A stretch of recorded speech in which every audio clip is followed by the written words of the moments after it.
Oui, merci d'être présent à ce point presse que je fais avec Monsieur Frison, le chef du SIPJ et de la PJ Marseille au sens large, suite aux deux affaires de cette semaine qui sont intimement liées, et ceci en application de l'article 11, puisque j'ai vu quand même la diffusion d'un certain nombre d'informations qui apparaissaient inexactes, et puis il me paraissait intéressant également de communiquer sur un peu l'évolution que révèlent et recèlent ces deux faits. Hein. Donc les deux faits, il s'agit de l'assassinat du 2 octobre à 3h40 à la cité Foncolombe d'un mineur âgé de 15 ans, et l'assassinat le 4 octobre à 4h20 du matin de Nessim Remdam, footballeur amateur de 36 ans, qui, pour faire vivre sa famille, exerçait également la profession de chauffeur VTC.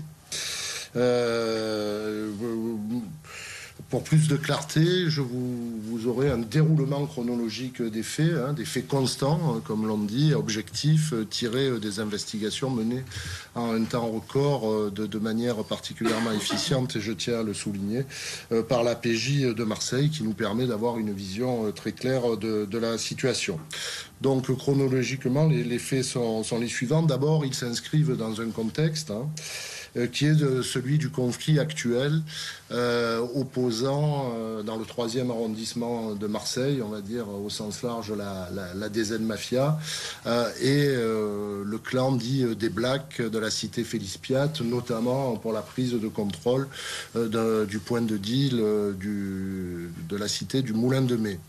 Là aussi, pour faire très simple, nous considérons avec la police judiciaire que l'immense majorité des règlements de compte des narcomicides qu'a subi l'agglomération marseillaise sont liés de près ou de loin à ce conflit.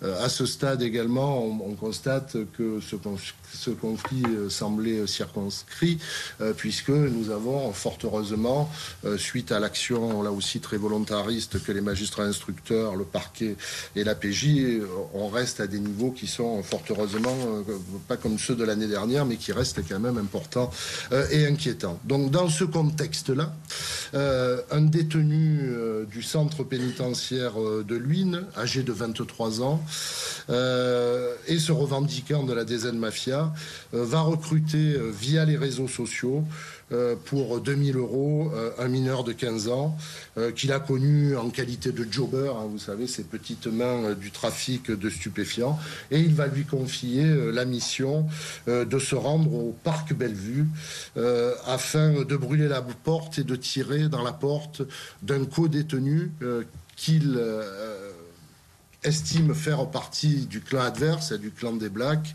à titre de mesure d'intimidation.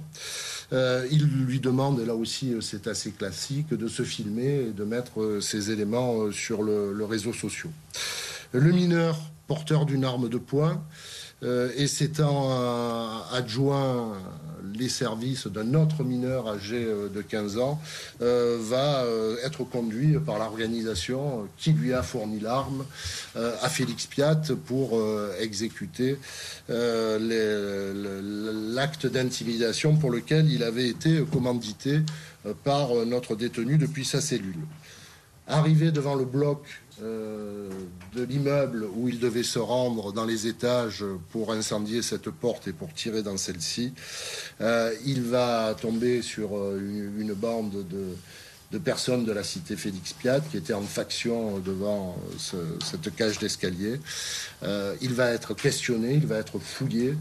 Les personnes vont découvrir qu'il est armé. Son camarade âgé de 15 ans, lui aussi, va pouvoir prendre la fuite. Et lui va être lardé de 50 coups de couteau et conduit à la cité Foncolombe où, selon les résultats de l'autopsie, il va être brûlé vif. Dans une scène d'une sauvagerie sinon inédite, rare. Ces faits ont fait l'objet de l'ouverture de 2 cadres d'enquête, ces faits du 2 octobre, l'assassinat en BO de ce jeune mineur, en bande organisée de ce jeune mineur de 15 ans, et les investigations confiées à la police judiciaire se poursuivent actuellement en flagrance. Une deuxième enquête a été ouverte du chef d'association de malfaiteurs en vue de commettre un incendie en bande organisée visant précisément ce projet d'intimidation commandité depuis la prison de Luynes. Et là aussi, la police judiciaire a interpellé dès vendredi après-midi le mineur de 15 ans qui accompagnait le mineur qui a été victime de l'assassinat et qui a été brûlé. Il est déféré ce matin devant un juge d'instruction pour être mis en examen. C'est les réquisitions du ministère public, association de malfaiteurs, en vue de commettre un délit puni de 10 ans d'emprisonnement, c'est-à-dire la destruction par incendie en bande organisée. Je dois vous indiquer que juridiquement, ayant moins de 16 ans, et étant potentiellement, puisque la mise en examen est en cours, le déferment est en cours, potentiellement mise en examen pour un délit ayant moins de 16 ans, il ne peut pas faire l'objet d'une mesure de placement en détention provisoire.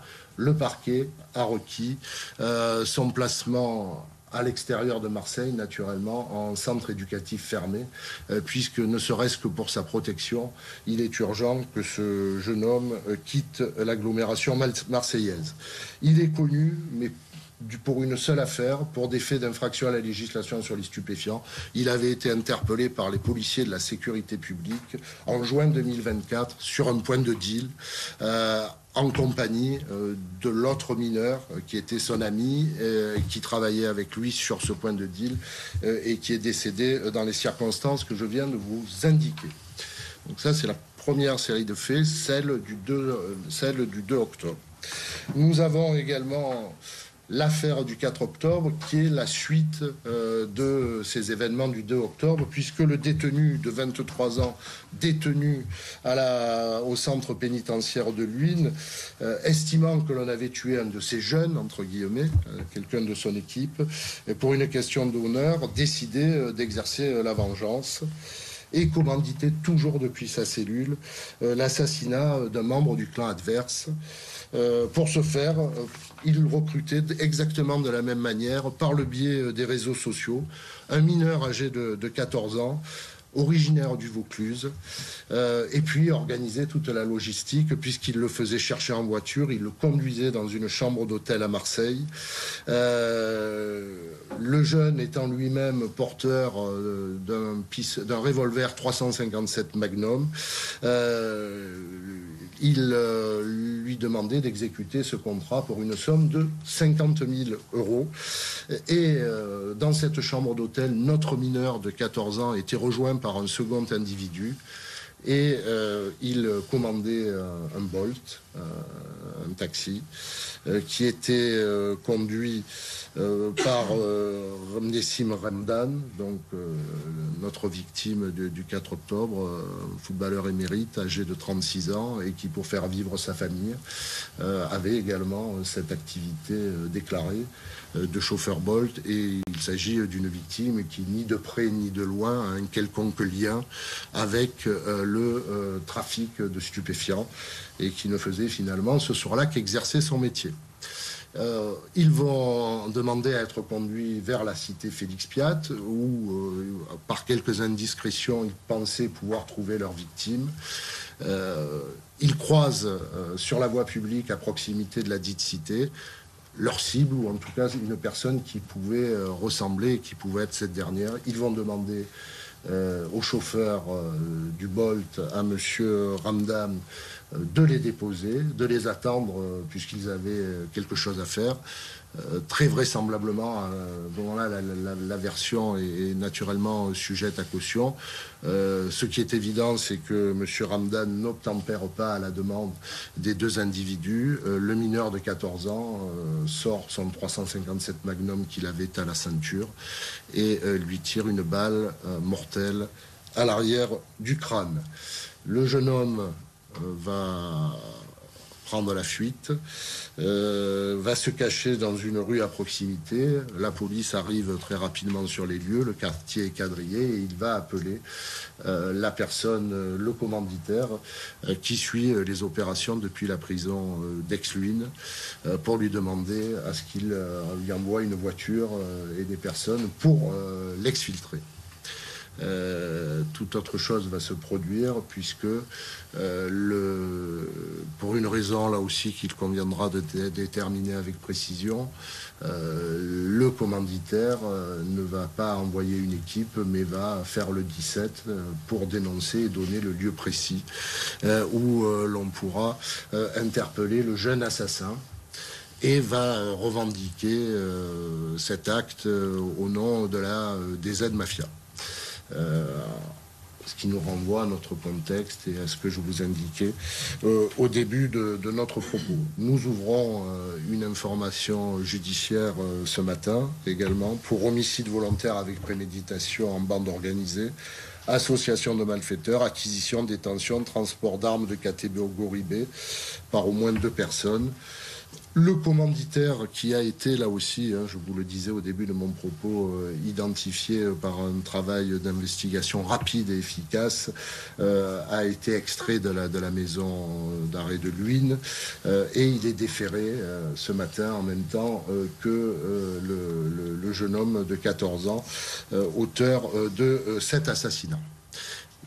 Des réquisitions de placement en détention provisoire sont prises pour le mineur, naturellement, mais également pour le commanditaire.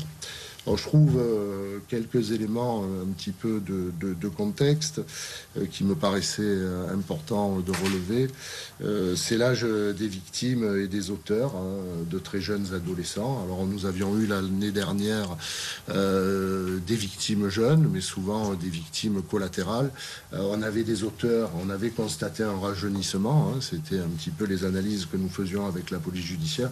Là, on a un ultra rajeunissement, puisque sur les 2 faits sont impliqués un mineur de 14 ans et 2 mineurs de 15 ans. Une victime totalement extérieure à tout trafic de stupéfiants, mais la nouveauté, nous avons déjà malheureusement eu à déplorer sur Marseille des victimes totalement extérieures du trafic, mais qui étaient victimes souvent de balles perdues. Là, vous avez une victime totalement extérieure qui va être froidement abattue. Donc je pense que là aussi, on est dans un degré supplémentaire. Une revendication, là aussi c'est très nouveau, que nous devrons là aussi expertiser. À ce stade, on ne pourra pas vous en dire beaucoup plus. Est-ce que cela relève de la personnalité mégalomaniaque de notre commanditaire? Ça peut être une option. Est-ce que c'est quelque chose de volontaire, de concerté avec cette personne qui est située dans une affiliation, ou en tout cas dans la mouvance de la DZ Mafia?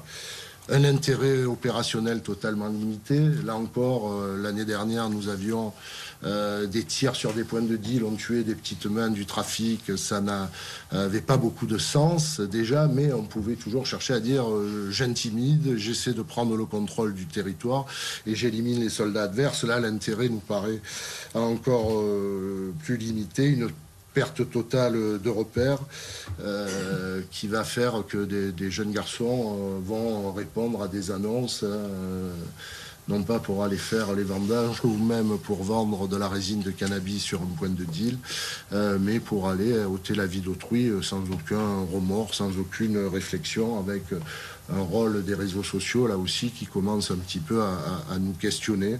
Et puis un amateurisme effrayant qui, tout en étant effrayant et amateur, a entraîné 2 décès en même pas 3 jours sur l'agglomération marseillaise. Je vous remercie de votre attention. Si on peut répondre à quelques questions, est-ce que vous voulez ajouter quelques éléments? Non, monsieur le procureur, je pense que vous avez fait le tour de la question. Ouais.